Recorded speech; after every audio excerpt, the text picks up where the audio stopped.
And now your first alert forecast with meteorologist Kyle Dickens. Some devastating pictures coming out of that area. Also to the north here, really the area heaviest hit was going to be the Barrier Islands and into Sarasota.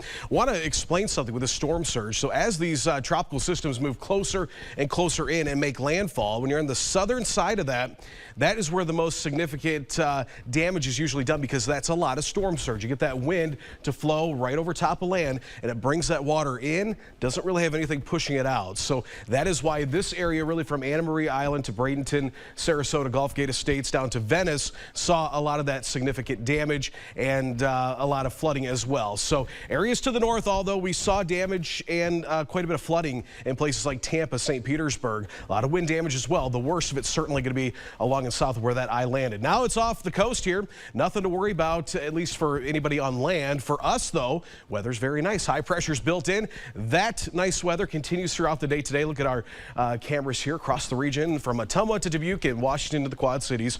Nothing but blue skies thanks to that high pressure. Those clear skies will also give us that chance to see those northern lights tonight. Yeah, we had a pretty powerful geomagnetic storm move through and hit the earth, and that's going to equate to probably our best chance of seeing those northern lights. So make sure to get out and check that out. Probably have the chance tonight and maybe tomorrow as well. One thing that hasn't changed, though, here is this continued dry weather as we are continuing on with this pattern, locked in to really not see much in the way of rainfall. Here we've got all the way through the 20th. Again, this is a long-range model, and probably we'll see some changes with it, but looks like rain just all around us, and so the continued dryness is still in play for us. Now, as we head into the day today, a few clouds, not too bad. Temperatures will make it close to the 80-degree mark here. I think all areas will have that chance to at least touch the 80-degree mark, otherwise upper 70s tonight. Temperatures dropping into the low 50s. Clear skies, though, so if you want a chance to go see those northern lights, get out and check it out, as again, tonight and tomorrow might be the best chance we've seen all year, as this is one of the strongest geomagnetic storms that we've seen. Clouds do build in a little bit here on Friday, but look at these temperatures. 87 degrees, mid to upper 80s across the area. Very summer-like. So football tomorrow night, it's going to feel more like something you would play in a July evening. So yeah, very warm, a little bit of a breeze there too. Then as we head into the evening hours, start to see those temperatures tumble. They'll tumble quickly into the 70s. But as we get into Saturday, temperature's not going to be as warm. Still 70s, still a little warm. But might see a rain shower or two. Very spotty.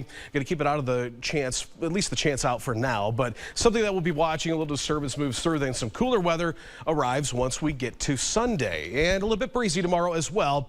As, yeah, we have that warm weather in. And a southwesterly breeze, maybe 25 miles per hour at the highest. Now, we do have some changes in our forecast here as we head into next week. Looking at a dip in the jet stream, going to bring some cooler air here for our Columbus Day on Monday, but it's going to feel fall-like, and then that's going to go away as some more heat builds back in as we get towards the latter half of the week.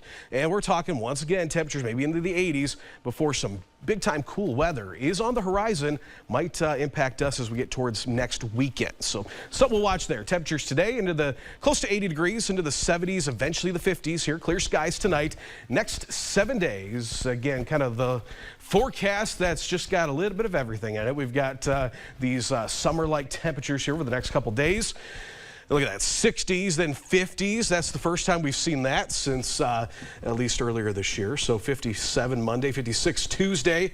But then, yeah, as we trend towards the end of next week, we're going to warm back up. So the up and down, all around roller coaster forecast. Some of those mornings are going to be cold. Crispy. Yes, yeah. Frost is most likely. I think by the time we get to Monday, we'll see some frost. So my out of control tomatoes might might be the end of them. Yes. Well, my husband says that's a good thing. He's tired of eating tomatoes. Yeah.